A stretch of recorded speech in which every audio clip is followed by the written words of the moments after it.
conocemos, es la que vemos, aquí no hay nada o no hay mucho que decir, sino es fácilmente identificada.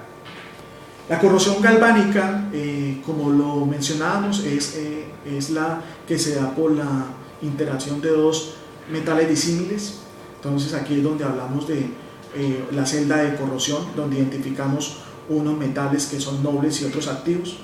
Es decir, si ponemos en contacto un noble con un activo, pues el activo se va a degradar y se va a corroer.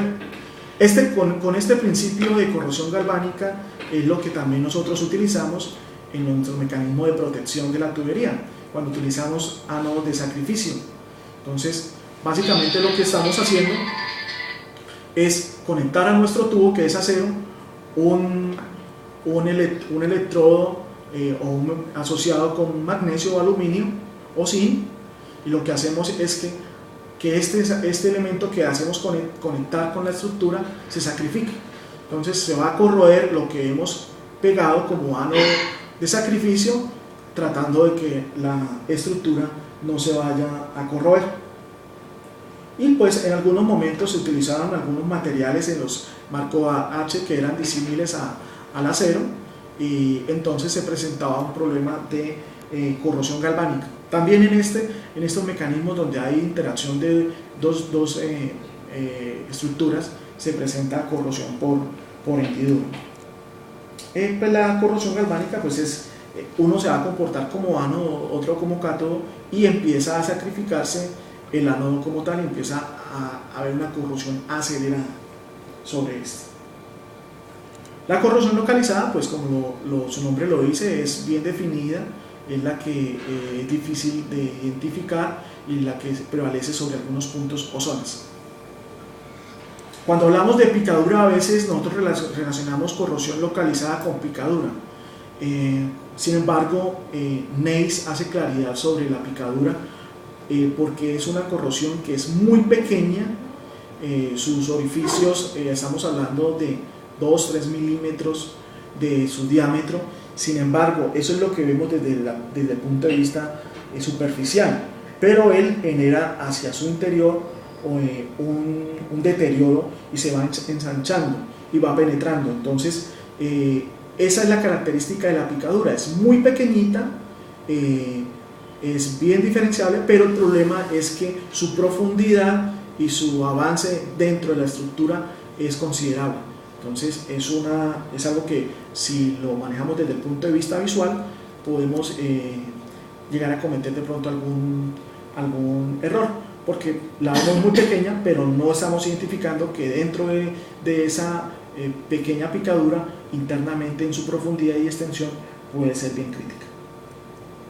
Este punto sirve como un ánodo, el espacio del ánodo es pequeño y tiene un espacio bastante grande, por eso la aceleración es alta. En hendiduras, esto es lo que se presenta sobre todo en nuestras juntas o en nuestras vidas con nuestro espirometálico.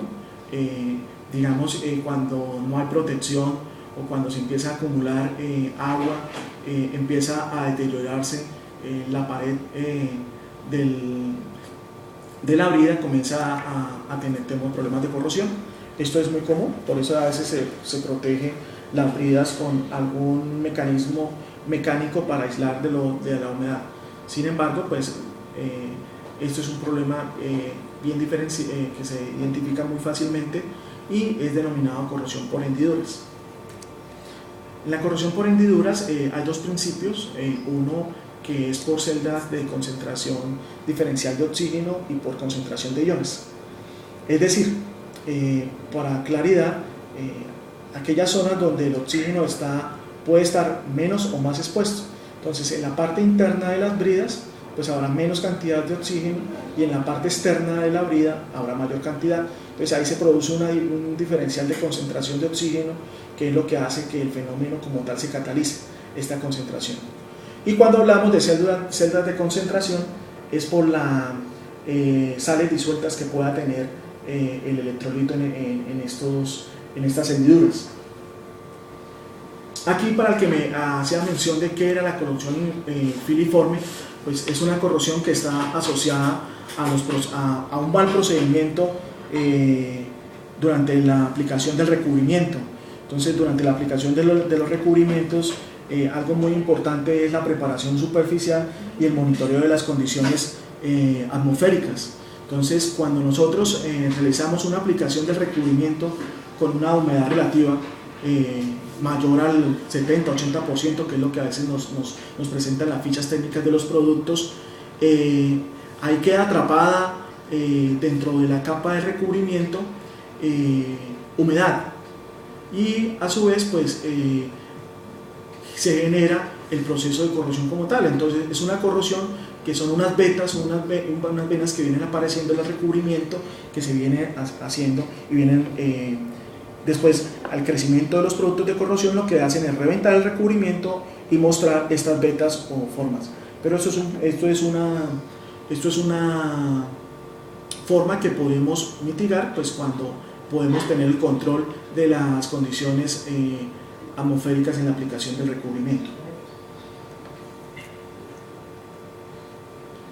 Aquí un poquito pues están los mecanismos asociados, que ustedes los pueden ver en las diapositivas con mayor detenimiento cuando quieran hacer el repaso del módulo como tal.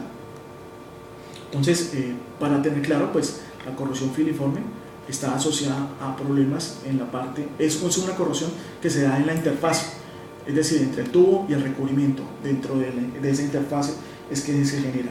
Y cuando se comienza a proliferar, cuando empieza a crecer los productos de corrosión, revienta el recubrimiento, comienza a ver las vetas, y eso es lo que se presenta.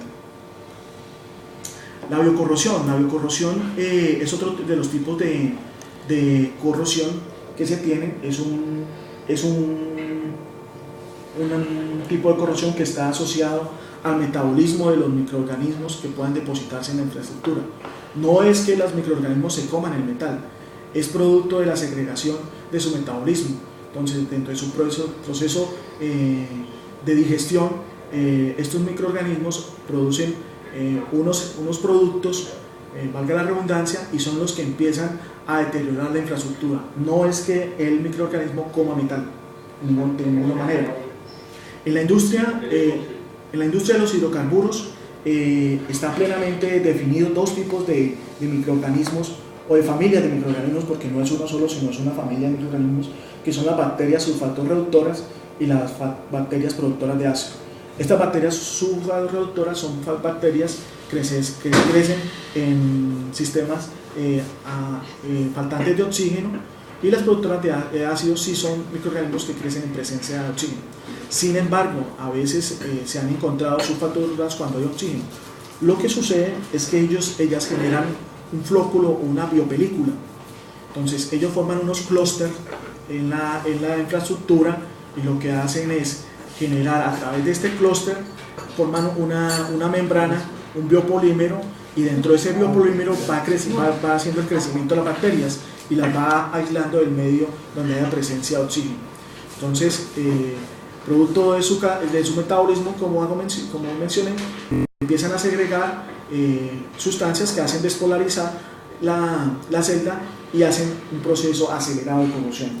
Como ven en la imagen primera, una de las características de este problema de biocorrosión, que para identificarlo es que forman, cuando su corrosión no genera zonas filudas, sino todo lo contrario, son muy bien formadas, son cóncavas y perfectamente delineadas. Entonces se asocian a procesos de biocorrosión.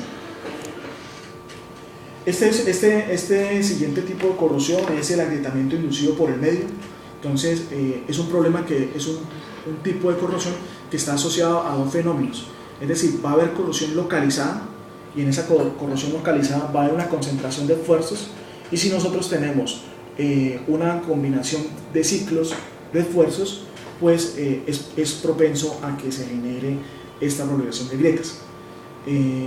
Esto se puede contrarrestar con el manejo de mejores aleaciones, y teniendo en cuenta que si no generamos los puntos de corrosión, pues estamos mitigando un problema de formación de agrietamiento. O sea, debe haber tanto corrosión como esfuerzos combinados para que se genere este tipo de corrosión, de fenómeno. Dentro de este fenómeno hay dos tipos, ¿sí? teniendo en cuenta su